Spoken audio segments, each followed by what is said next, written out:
Good morning, friends. Welcome to OBE Journal 2017, Part 31.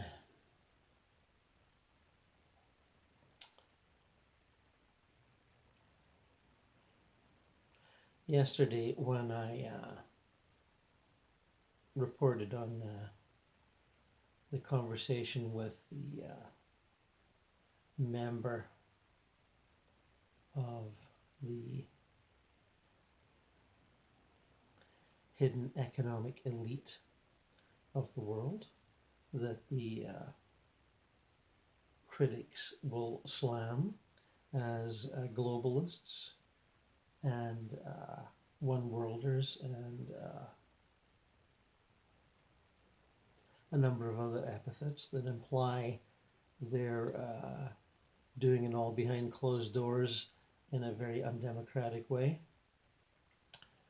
I wasn't particularly interested in who the person actually was, and he didn't say. More interested in seeing and hearing the worldview of such a soul.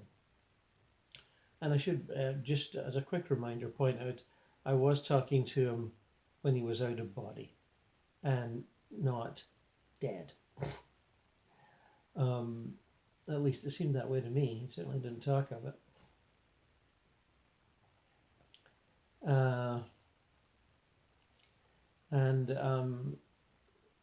In the interim, a few hours between the last episode and this, I had a hunch that last night, i.e. a couple of hours ago, I'd be talking to someone, or at least contacting them. We'll see how much talking we actually got done. Who is, or who claims to be a spirit of a leading member of ISIS.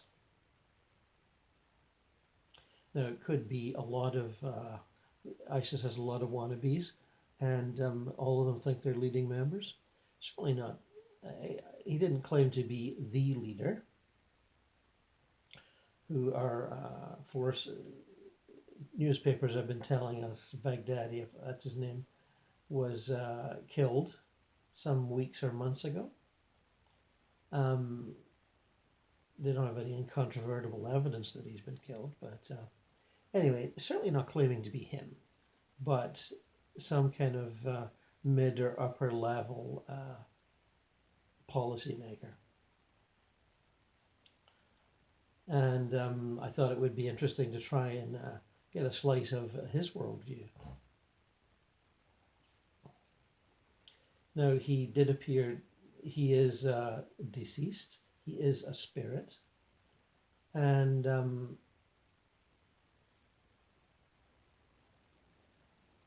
he seemed to be inhabiting some level of a heaven world that suited his belief system. And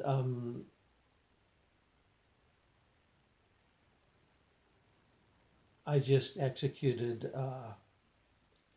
no pun intended, executed an intention, as one says, that when one is OBE, I want to be here, I want to be there, I want to see this person, I want to see that person. And if you do it with enough determination and focus, you'll go right to them. That's because I am who I am with my experience. When you're starting out, you tend to want to ask guides because that's the method you've been, brought up on. And in More Adventures in Eternity, I went through my whole process of the guides cutting me loose and making me do things under my own willpower. It was a fairly longish process, and in retrospect, quite amusing. They would tease me mercilessly, amongst other things, and say, you can do this on your own. We haven't got time for you. Go ahead and do it on your own. And so I'm, at that sort of juncture of my journey where I feel that I can just go to people and places that I wish to go to. And if you might be slightly cynical, you might say, well, he's conjuring them up. And because everything, or seemingly everything, is a creation of thought, whether simple or elaborate, on the spirit worlds, and it really is, a product of thought. Although some of the, or many of the landscapes, the beautiful, inspiring, fabulous landscapes that you will discover or have discovered and will continue to discover were thought into existence by groups of souls a long time ago and are sustained by the loving embrace and thoughts of the folks who live there now. They are an act of continuous creation. But, I can see why some who feel slightly doubtful of what I'm doing, or who might feel doubtful of what they're doing and project that onto me, would feel that I'm conjuring up the personalities, the deceased personalities that I'm interacting with. And that is possible too. You can create a thought form of someone that you would like to talk to. I think it's most common in some of the astrals where people make thought forms of what they suspect or believe is their perfect lover. And they are quite beautiful, but also sort of quite robotic and not particularly individual. But they fit the bill. And there's many examples in the literature of this happening. When you meet up with a real dead person, they tend to be as idiosyncratic and unpredictable as people are here on Earth. They don't look like they're out to please you all the time and be nice to you. They are just as individual as here on Earth. Anyway, small point. I don't think I'm conjuring up these people, but I've got no proof to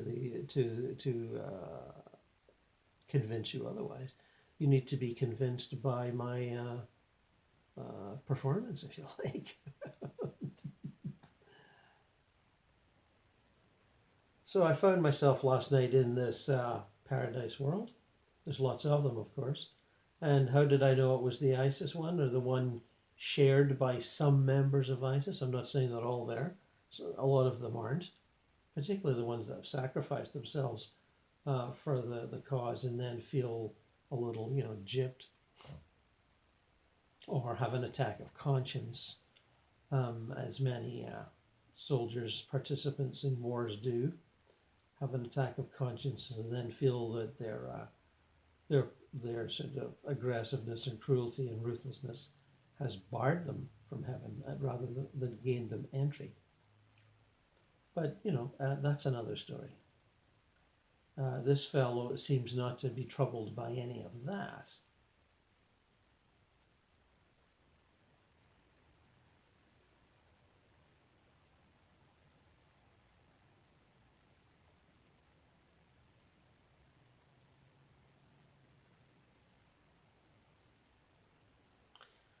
I'm outside of a large walled compound in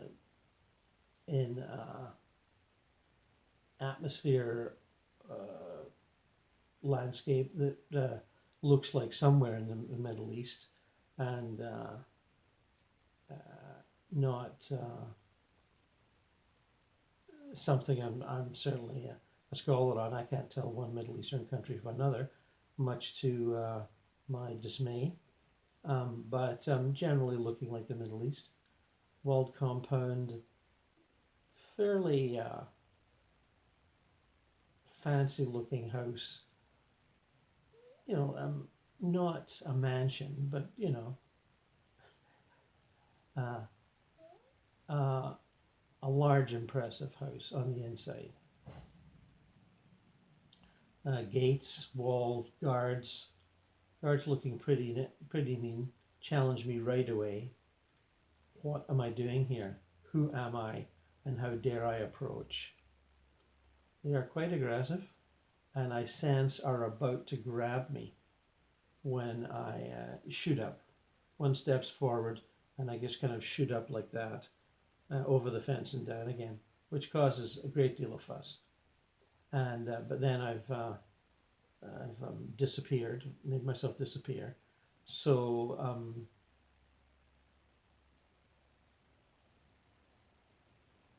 they, charge around looking for me, a little frantic. The two of them, there's only two guards. Um, but I wouldn't want to be in their clutches if they were to get a hold of me. I've made myself invisible and I'm standing off to the side watching, and I can hear them uh, decide after looking around and sort of walking quickly back and forth, looking in various areas, that I must be a jinn. And a jinn is what they call elementals, spirits, non-human spirits in that part of the world. And I'm imagining that jinns come around and tease them from time to time, just like, uh, fairies and elves tease us in our culture.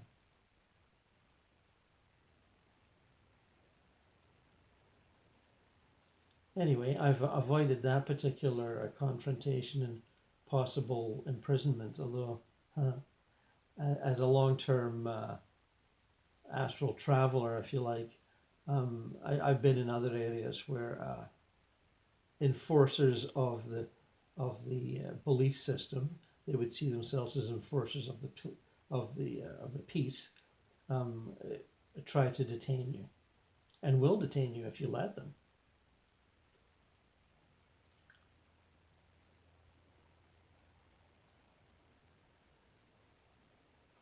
Okay, so I know I'm headed toward this fellow, and but I don't know quite where in the building he is, so I just alter my vibration, up a little bit so that I can, move through the front door, and I'm inside and walking around. It's fairly well appointed, carpets, wall hangings, plants. Um, Fairly, high quality furniture, and certainly some members of ISIS are tuned into this level. It may, I don't know if it's the paradise that they teach is the rewards of their, is the heavenly reward of their devotees, soldiers, or another one that they reserve for themselves. Not that that matters particularly. Souls either have the self, what's the word I'm looking for? The lack of self-judgment and the determination to go to the heaven of their belief system or not. It doesn't matter what anyone else thinks, it's what they think. And if they feel that they deserve it, they'll be there. And if they have doubts and self-criticism, they will not arrive as easily as they thought they would.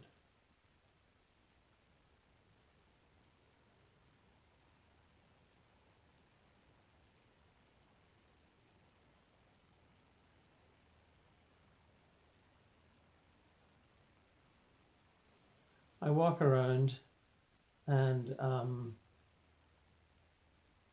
well, to be quite honest, I move around. I realize as I re-examine this, I'm still invisible. I've made myself invisible so as not to be um, apprehended by anyone else that's concerned with security. And there are people moving around. They look like they're support staff. Let's put it that way. Some are carrying papers. Others are deep in thought. All men, of course. I'm sure there's women around, but they'll be stashed somewhere. They won't be out in plain view.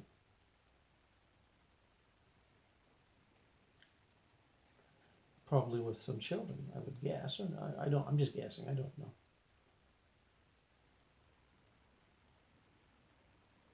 I'm checking various rooms. So I pass through doors, some of which are open, some of which are closed. And in a couple of rooms, I see men sitting at tables talking, 2 or 3 here, 2 or 3 there, and don't tune into the conversations.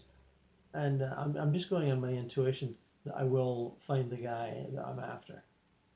And how I know about this guy is a little bit of a puzzle to me. I'm certainly not up on the command structure or the hierarchy of this group. I know what I know through reading newspapers, watching the odd movie, reading the odd book. There's quite a few books at this point with various journalists, I would suspect, that have made various kinds of contact with ISIS supporters or ISIS participants over the years. These books are starting to come out now.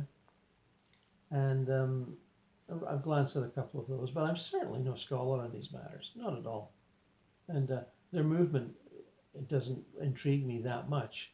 I want to really find out about it, but I have done a little bit of reading. And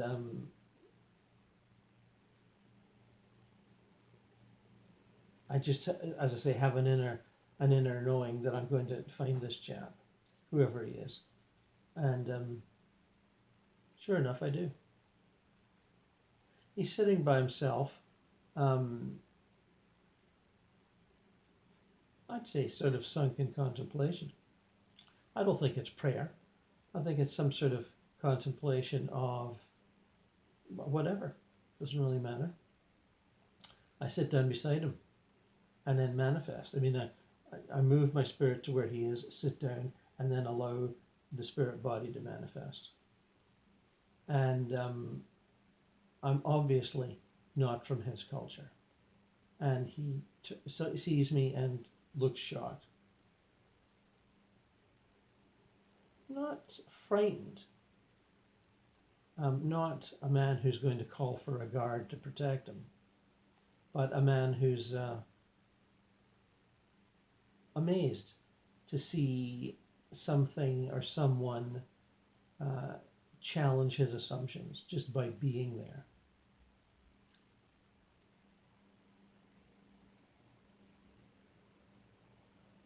And of course, the conversation seems to be telepathic, and he seems to be that used to spirit world interactions. He didn't arrive here yesterday, and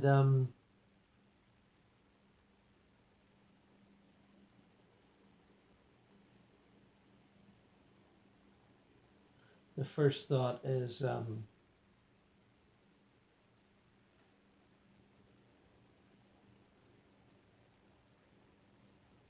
something along the lines of, however you got here, I do not trust you. You are an emissary from the dark side. You must be, else how would you arrive here? And I tell him that I'm a spirit world traveler and I can go anywhere. I'm not from any dark side. I am a human being of equal value and merit as he. And he replies something along the lines of, well, that will be your assessment of yourself. It won't be mine. Why do you, the next thought is, why do you choose to come here?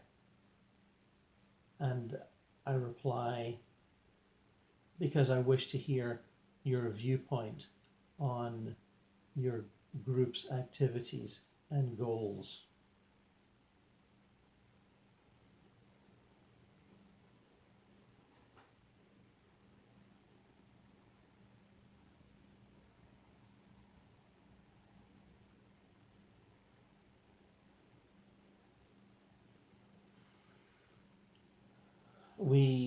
He says, by thought, we are representatives of a divinely sanctioned mission to reform the world into the shape, size, and destiny of some sort. I'm getting sort of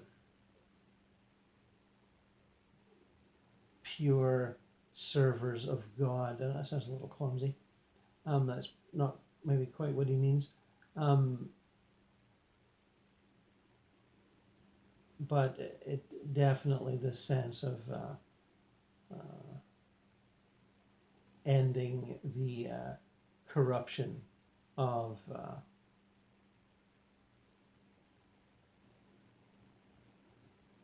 Western democratic capitalist values. As that said, definitely some kind of Puritan, and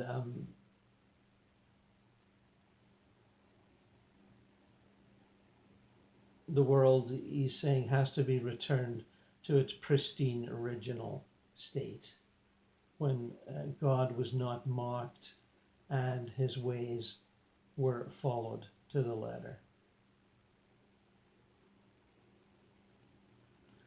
And I respond something along the lines of, so you believe that your merciless violence against those who get in your way is justified? Of course it is, he replies. We are sweeping the world clean of those who are undeserving.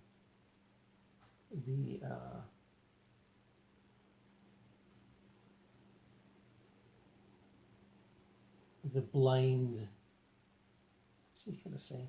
The blind slaves of the corrupt, satanic system.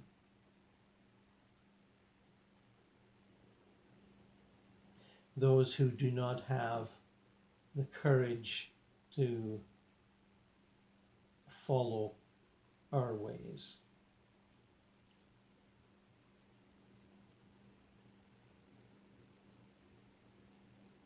In order to rebuild the caliphate, the pure state, serving God, the old world has to be swept away. And it has fallen to us to do that. And we will do it in any way that we can. We will never submit to the empire of evil, no matter of their victories in battle. I'm thinking he passed while things were going quite well for ISIS. And obviously now at this point, with city after city collapsing, they're rather on the run and have modified their vision of their role. And I asked him about the attacks in various cities particularly in Europe. And he says these will continue, and they will continue in intensity and ferocity. The brothers understand their mission. They do not need orders. They are connected to us and will do what is required to continually irritate and annoy the giant that oppresses the world, that is trying to maintain its control over the world.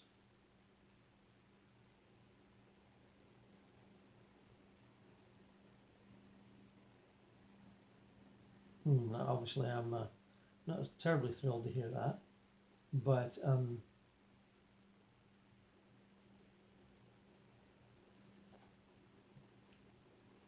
he seems quite calm as he tells me all this. There's no impulse to rage or condemnation, other than the words he's giving. They're delivered in a sort of with a sort of energy that says, I am, that he's sure of his position and doesn't need to raise his voice or, gesticulate to underline his points. Or maybe he feels I'm just not worth the energy. That's quite possible. I get the feeling he's not particularly. He's coming from a place of basic respect, but it's not deep respect. It's what he feels is necessary for the situation. He certainly hasn't lost any faith. He certainly hasn't allowed himself to feel in any way defeated.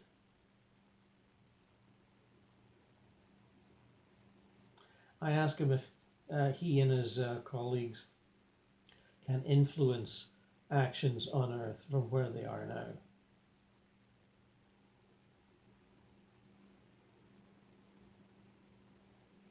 He looks a little surprised that I would even make such a suggestion.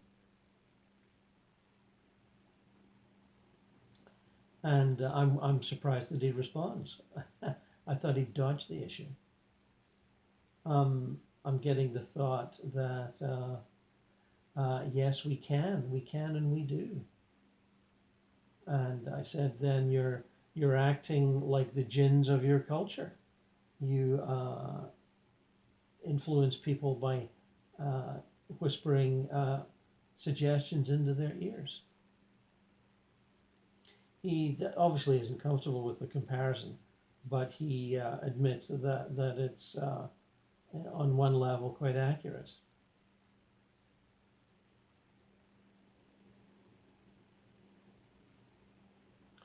He says something like, that in my cultural terms, they are acting like the angels of their better nature when they make suggestions to their colleagues, shall we say, on the physical plane.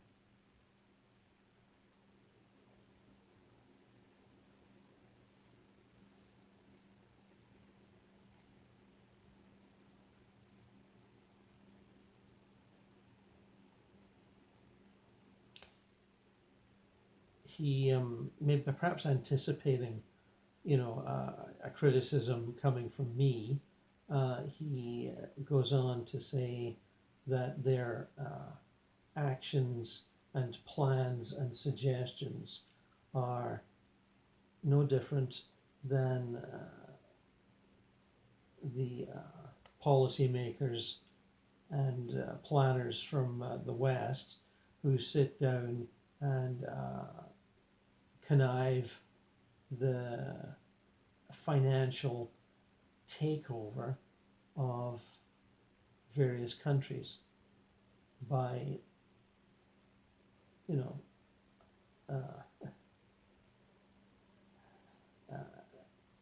by sort of bribery and subversion. and turning them into national slaves of the world economic system, of the World Bank and such like institutions.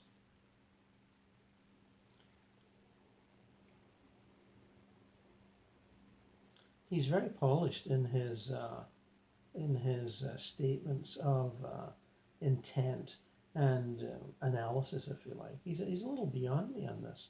I have to up my game a little here, I think. And perhaps he's used to such,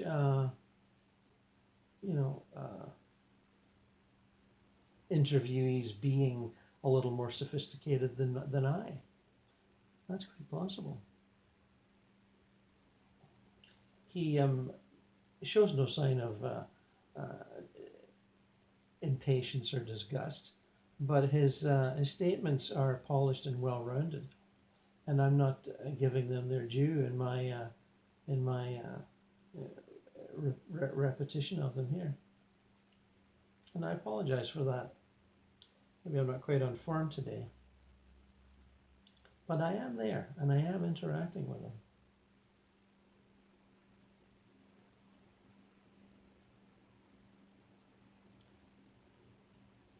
So I suggest to him that he, despite their reversals in battle, that he has not given up his notions of ultimate success of their movement. And he said, no, we have not. We continue the struggle on other levels.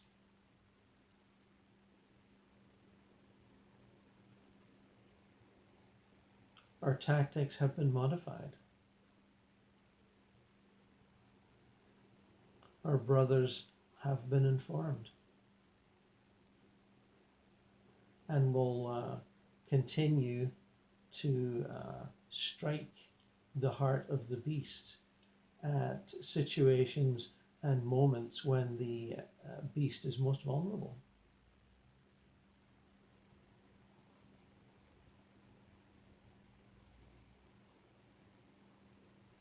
Our society is corrupt to the core. Our civilization does not deserve the name civilization.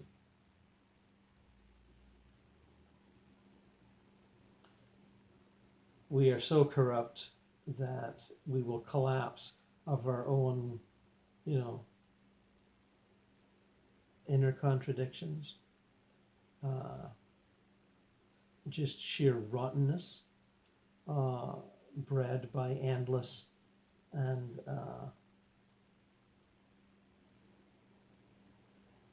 unbounded corruption. He's sort of implying that the system's so corrupt, how could it not fall? He sounds like a bit like a 19th century Marxist to me, but I hold back from that comparison. And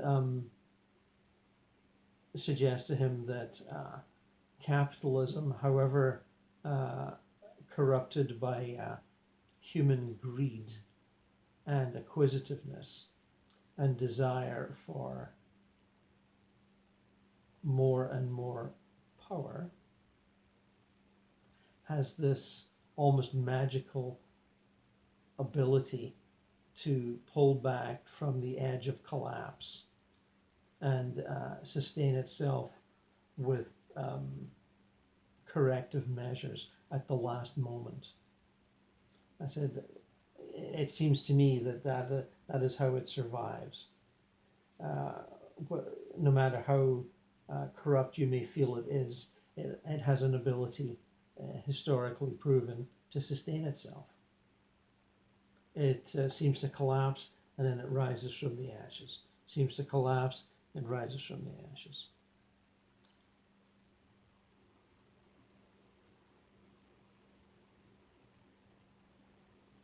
And of course he's responding by saying, this next time you will not rise from the ashes. And I guess I'm just as intent on my worldview as he is on his. Um, I suggest to him with a fair bit of force that it will. And we're not even in, I said, we're not even in the ashes right now. We're kind of motoring along quite well and absorbing with a good deal of elasticity, sort of successful elasticity, the refugees caused by the turmoil that his group instigated and pursued. And you would call the destruction of Libya our fault, he said, smiling. We see it as the destruction caused by NATO.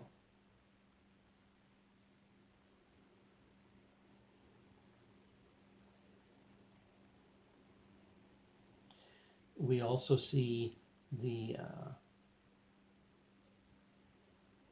effects and turmoil of the Arab Spring movements brought about by the influence of the West through media, through the internet, through television, and the spreading of the West's false values through those methods, and continued on other levels by secret financing of rebel groups that were encouraged and financed by the West.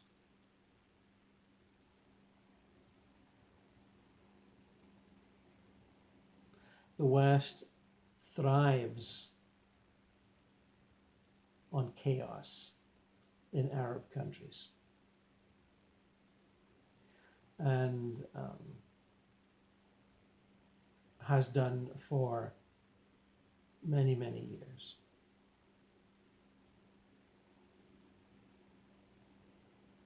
They blame the chaos on us. They blame the chaos on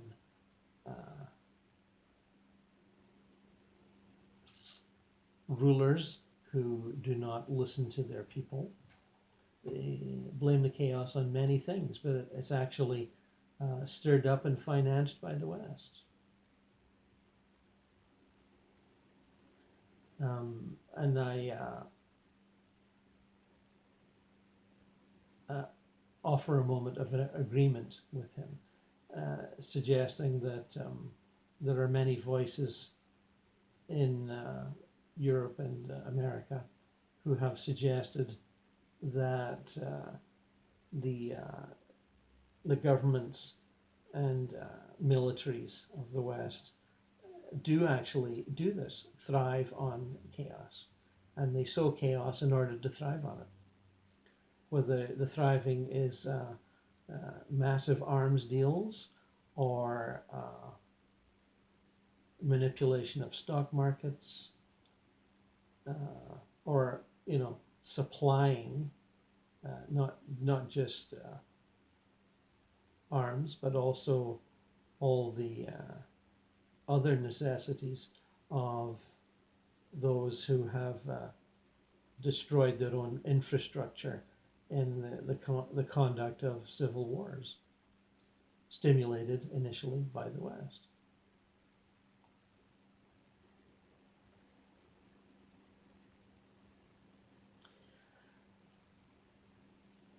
I chose to sort of agree with them on that point, as I think it has some merit. That history shows that there are some, how shall I put it, civilizations in the ascendant part of their journey learn how to sow dissent and dissatisfaction and anger in countries that do not have the strength to resist that. And that is one of the ways they maintain their power over countries who do not have the inner sort of sort of visionary and economic strength to resist their malign influence. It is a fact of history as far as I'm concerned, and it's more to do with the rise and fall of cultures and civilizations. When cultures and civilizations are in the ascendancy, they have the vision and the aggressiveness to sow the seeds of discontent and corruption and anger and civil war, civil strife in their neighbors. And they do so with all sorts of means. And that could be influenced by the fact that I'm reading Machiavelli's Prince right now. But I do subscribe to that viewpoint, whether Machiavelli, originated it or it existed before him.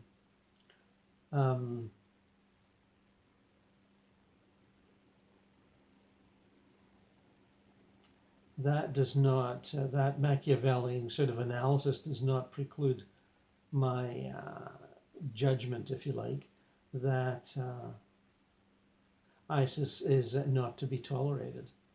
I'm certainly of the opinion that it should be destroyed completely and utterly, and its influence removed from the world stage. They can bring no good to anybody. With their uncompromising ruthlessness, they will sow only more violence.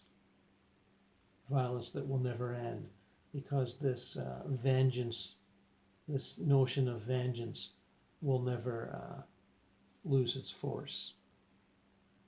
And it all seems to be about vengeance and destruction of the other.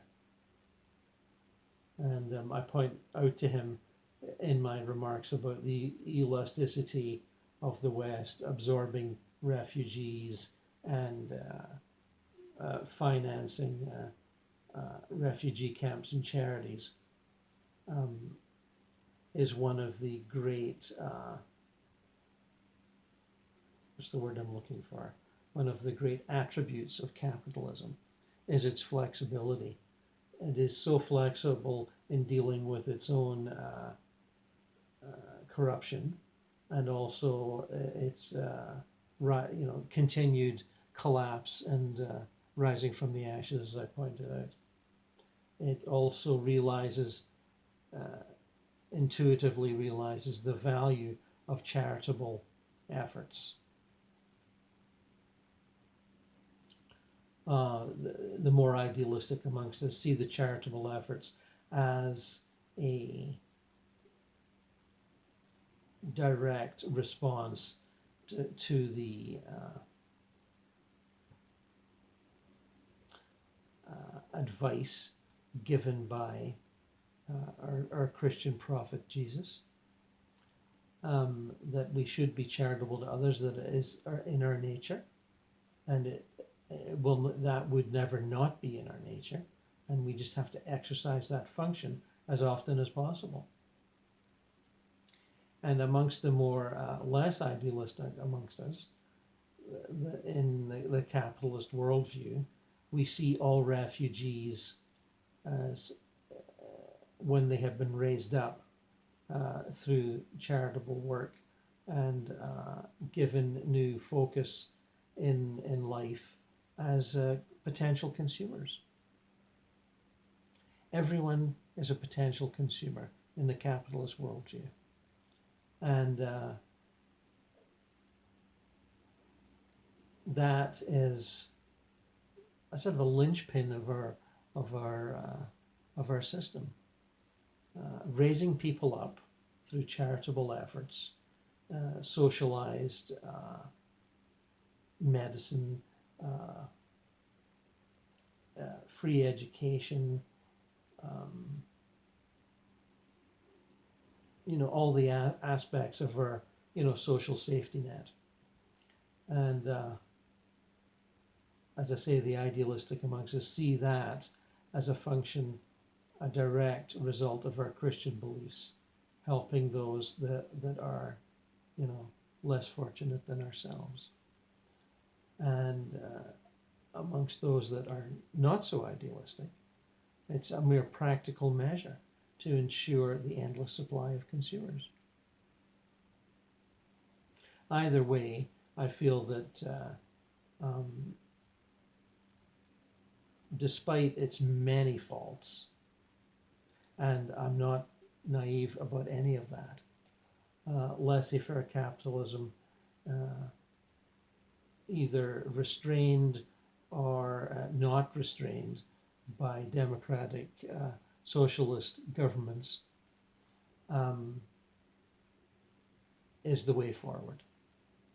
Not any level of fanaticism or religious purity masquerading as, revolutionary forces masquerading as religious purity. My mistake there.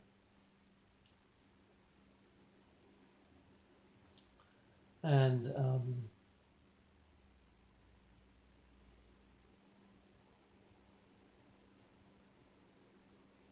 the capitalism that continually moves forward and adapts itself to every innovation, whether on any level,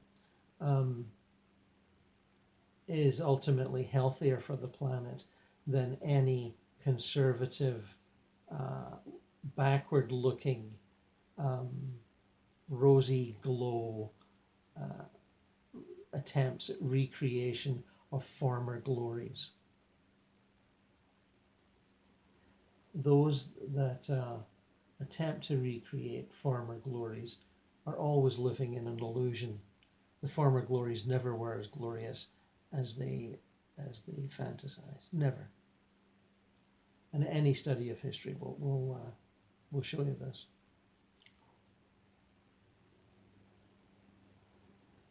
So I've slipped away from the conversation there, and let us say that it went on a little farther, and with him being very, actually verging on gracious. I mean, I felt he was just tolerating me and suspecting that I would take my leave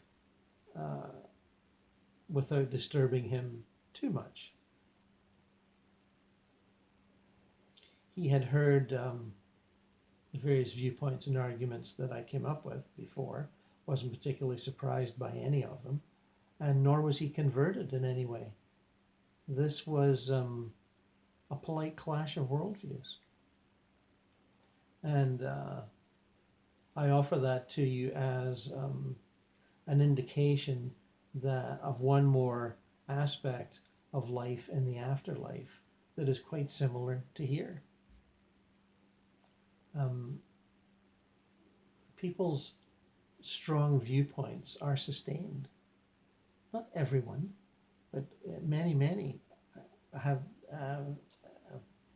do not vary in their viewpoints when they look back on Earth at the how shall we say, competitive race of cultures on Earth, as they either cooperate or compete. So usually both, actually, cooperate and compete at the same time. And I don't think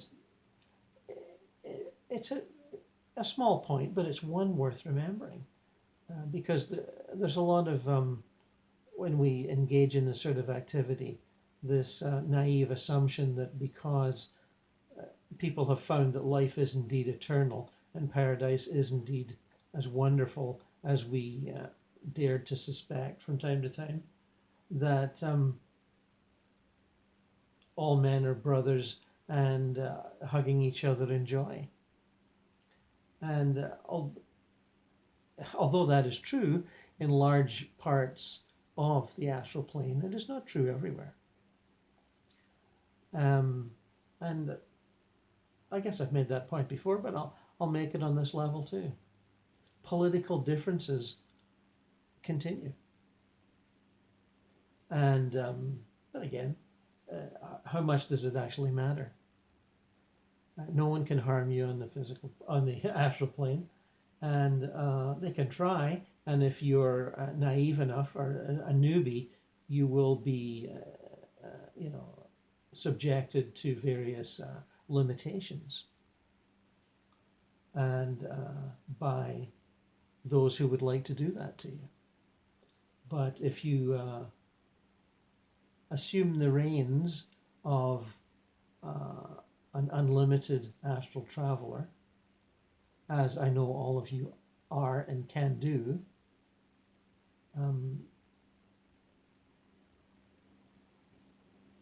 that will not happen to you.